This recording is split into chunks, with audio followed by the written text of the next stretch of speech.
আসসালামু আলাইকুম।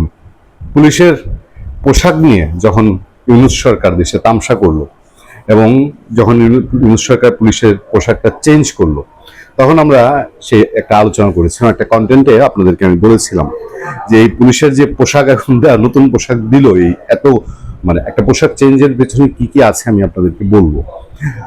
এত কাণ্ড কারখানা করে, এত যজ্ঞ করে, এত গবেষক তাদের নতুন জামানার নতুন জুলাই যোদ্ধাদের ব্রেন খাটিয়ে আমাদের পুলিশকে পুরো দারোয়ান বানায় দিল। এখন পুরো দস্তুর এক একটা পুলিশ হয়ে গেল, এক একটা দারোয়ান। এটা মানুষের মাইন্ডসেটের বিষয় আছে, মানুষের মাইন্ডসেট। আমরা যেই পোশাকটা আমাদের অ্যাপার্টমেন্টের নিরাপত্তা রক্ষীদের মধ্যে দেখি বা সিকিউরিটি গার্ড ম্যানেজার তাদের মধ্যে দেখি, এই টাইপের পোশাক যদি আমাদের পুলিশকে দেওয়া হয়, পুলিশের মনোবল তো এমনিতেই এমনিতেই তখন ছিল না। একটা পুরো প্রি প্ল্যান, একদম প্রি প্ল্যান পুলিশকে যতভাবে ধ্বংস করা যায়। 5ই আগস্টের উদ্দেশ্য ছিল বাংলাদেশে পুলিশ, বিজিপি, আনসার সহ যারা আছে এদেরকে ধ্বংস করা, এবং এরা আর শুধু বাকি রেখেছিল বাংলাদেশের সেনাবাহিনী। আর কয়েকদিন সুযোগ পেলে সেনাবাহিনী তো হাত দিত।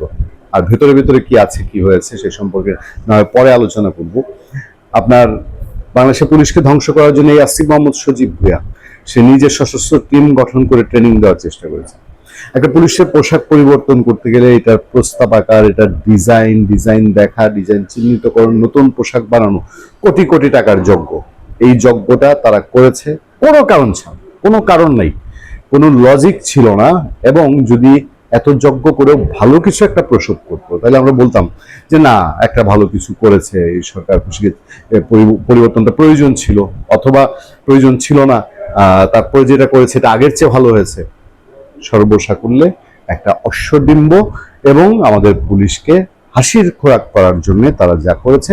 আমি তখনই বলেছিলাম যে এই পোশাক থেকে একটা নির্বাচিত সরকার আসলে সঠিক পোশাকে পুলিশ ফিরে যাবে। সেই নিউজটি আমাদের সামনে দেখুন, আমার সামনে ছবিতে দেখতে পাচ্ছেন আপনারা, যে ছবিতে পুলিশের যে পোশাকে আমরা অভ্যস্ত, আমাদের চোখ অভ্যস্ত, আমাদের পুলিশ অভ্যস্ত দম্ভ নিয়ে কাজ করতে, সাহস নিয়ে কাজ করতে। সেই পুলিশ নতুন পোশাকে পুলিশ গাঢ় নীল ও হালকা জলপাই রঙের শার্ট ও খাকি প্যান্টে ফিরল বাংলাদেশ পুলিশ। সংস্কারের অংশ হিসাবে 5 আগস্টের পরই পোশাকের পরিবর্তন আনা হয়েছে। আমরা এটা আরো বিস্তারিত শুনবো আপনাদের কাছে। তার আগে ফাঁকে আমি আপনাদেরকে অনুরোধ জানিয়ে রাখি, যারা এখন আমাদের চ্যানেলটি সাবস্ক্রাইব করেননি, নতুন দেখছেন, তাদেরকে চ্যানেলটি সাবস্ক্রাইব করার অনুরোধ করছি, লাইক এবং কমেন্ট দিয়ে আমাদের পাশে থাকার জন্য অনুরোধ করছি। আচ্ছা, তবে সরকার পরিবর্তনের সঙ্গে সঙ্গে সেটি আবার বদলানোর সিদ্ধান্ত হয়। মানে যেটা বলা হচ্ছে যে গাঢ় নীল ও হালকা জলপাই রঙের শার্ট ও খাকি প্যান্টে ফিরল বাংলাদেশ পুলিশ। বিএনপি সরকারের নতুন সিদ্ধান্তের পর বুধবার নতুন ইউনিফর্মে দায়িত্ব পালন করতে দেখা গেছে পুলিশ কর্মকর্তাদের। এদিন রাজধানী উন্নয়ন কর্তৃপক্ষ রাজুক পরিচালিত পূর্বাচল নতুন শহর প্রকল্পে আইন শৃঙ্খলা ব্যবস্থাকে আরো শক্তিশালী করতে নবনির্মিত বারকাও বরকাও পুলিশ ক্যাম্প উদ্বোধন করেন পুলিশ মহাপরিদর্শক আলী হোসেন ফকির। অনুষ্ঠানে গাঢ় নীল শার্টে ও খাকি প্যান্টে এবং ঢাকা মহানগর পুলিশ কমিশনার মুসলিউদ্দিন আহমেদকে হালকা জলপাই রঙের শার্ট ও খাকি প্যান্ট পরিহিত অবস্থায় দেখা যায়। BNP media and public relations বিভাগের অতিরিক্ত উপ পুলিশ কমিশনার নিয়াজ জানান, আজ থেকে নতুন পোশাক পরছেন পুলিশ সদস্যরা। এখনো সব পুলিশ সদস্যের হাতে পৌঁছেনি নতুন পোশাক, পর্যায়ক্রমে সব সদস্যই পাবেন। যারা পেয়েছেন তারা নতুন ইউনিফর্মেই দায়িত্ব পালন করছেন। এখানে উল্লেখ্য যে গুরুত্বপূর্ণ জায়গা, জুলাই গণঅভ্যুত্থানে 2024 সালে 5 আগস্টে আওয়ামী লীগ সরকারের পতনের পর পুলিশের সংস্কারের দাবি উঠে পুলিশের ইউনিফর্ম পরিবর্তনের দাবিও গত বছর 20 জানুয়ারি আইন শৃঙ্খলা সংক্রান্ত উপদেষ্টা পরিষদ কমিটির সভায় পুলিশকে পোশাক পরিবর্তনের সিদ্ধান্ত হয়। সিদ্ধান্ত অনুযায়ী পুলিশের শার্টের রং আয়রন এবং লোহা ধূসর, আর প্যান্টের রং ছিল কফি শেল বা কফি বাদামি ধূসরের করা হয়। গত বছর 25 নভেম্বর নতুন পোশাকের মাঠে নামে পুলিশ। 1 বছরও ওই কুশ্রী পোশাকে বাংলাদেশের পুলিশ দায়িত্ব পালন সম্পন্ন, 1 বছর কাটাতে পারেনি সেই পোশাকে।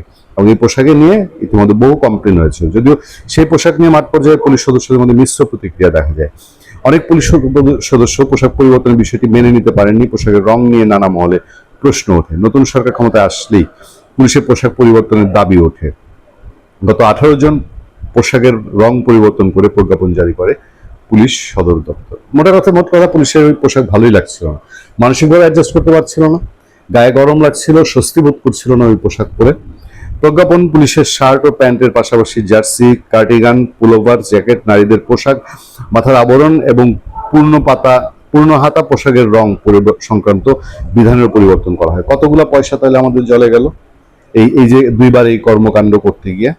নতুন প্রজ্ঞাপনে বলা হয় আগে লোহা ধূসর রঙের শার্টের উপর লোহা ধূসর রঙের ফুল হাতা জার্সি, কার্ডিগান বা পুলোভার ব্যবহার করা ছিল। যাক, এগুলো আপনারা নিশ্চয়ই পুলিশকে সামনে দেখতে পাবেন। একটা কথা শুধু বলি, যে পুলিশ সংস্কারের দাবি উঠেছিল, এরা সংস্কার বলতে শুধু বুঝতে পেরেছিল কি যে আমাদের পুলিশকে কিভাবে ধ্বংস করা যায়, নষ্ট করা যায়, পুলিশকে কিভাবে একেবারে মানে আনসার বিডিপি থেকেও গ্রামের চৌকিদার বানিয়ে ফেলা যায়। এবং পুলিশকে তো তারা পুলিশ বাহিনী হিসাবে দেখতো না, তারা বাংলাদেশ পুলিশকে দেখতো আওয়ামী লীগ বাহিনী হিসাবে, যেটা পুলিশের ভিতরে একটা ক্ষোভ তৈরি করে। এবং তাদের পুলিশের দিয়ে কতটা